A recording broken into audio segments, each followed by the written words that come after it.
अब हम करेंगे क्वेश्चन नंबर 3।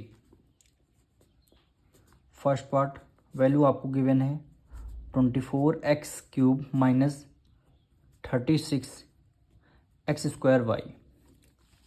अब देखिए हम 24 और 36 दोनों टेबल देखिए कौन से टेबल में कॉमन आ रहा है, यानी 12 2 जा होता है 24 और 12 3 जा होता है 36। तो दोनों में से हमने 12 को कॉमन ले लिया। अब यहाँ x³ है, यहाँ x² है, तो हमने यहाँ पे देखिए यहाँ 3x है, यहाँ 2x है, तो हमने 2x को कॉमन ले लिया, यानी x² को हमने ले लिया कॉमन। अब देखिए अब 12 की टेबल में देखना किस नंबर से हम मल्टीप्लाई कर दें तो हमारा 24 बन जाएगा, यानी 12 की टेबल में 12 को किस नंबर से मल्टीप्लाई कर दें हमारा 12 बन जाए, 12 2 जा 24, यानी हमने 2 लिख दिया। अब यहाँ पे x³ है, यहाँ x² हमने कॉमन ले लिया। अब बचा क्या, यहाँ पे x बचा, तो हमने यहाँ x को राइट डाउन कर लिया, माइनस का साइन लगा दिया। अब यहाँ पे फिर देखना है 12 की टेबल में हम कौन नंबर ऐसे पढ़ें जो हमारा आंसर क्या आ जाएगा, 36 आ जाएगा। कितने टाइम्स में, यानी 12 3 जाए, यानी 3 टाइम्स है, तो हमने यहाँ पे 3 लिख दिया। अब x² हमने कॉमन ले लिया, अब बचा क्या, यहाँ पे y बचा, तो आप हमारा क्या हो गया 3y। यही क्या हो जाएगा, आपका आंसर हो जाएगा। अगर आपको 12x² नहीं समझ में आ रहा, आप क्या करिए कि जैसे हमने क्वेश्चन नंबर फर्स्ट और सेकंड बताएगा, आप फैक्टर्स निकाल लीजिए।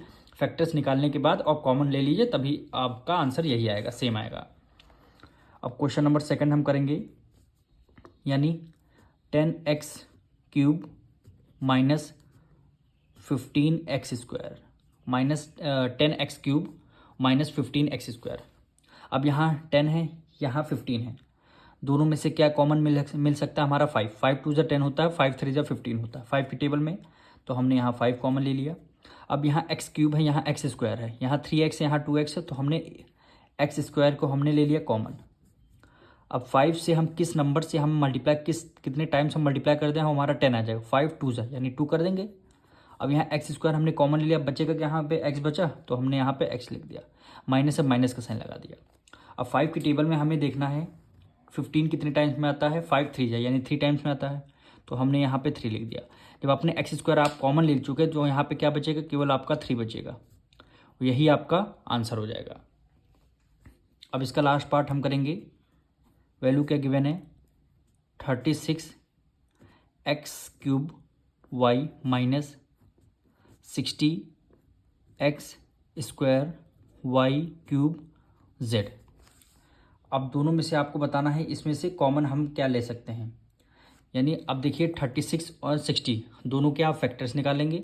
दोनों में आप HCF जैसे आप लोगों ने निकालते हैं वैसे निकालिएगा। कॉमन क्या मिलेगा आपका, 12 3 जा क्या होता है 36 और 12 5 जा होता है 60, यानी दोनों नंबर हमारे 12 से डिविजल हो रहे हैं, यानी 12 लिख देंगे। अब यहाँ x³ है, यहाँ x² है, तो हमने x² को हमने यहाँ कॉमन लिख दिया, क्योंकि यहाँ की 3x है, यहाँ 2x हमने कॉमन लिख दिया।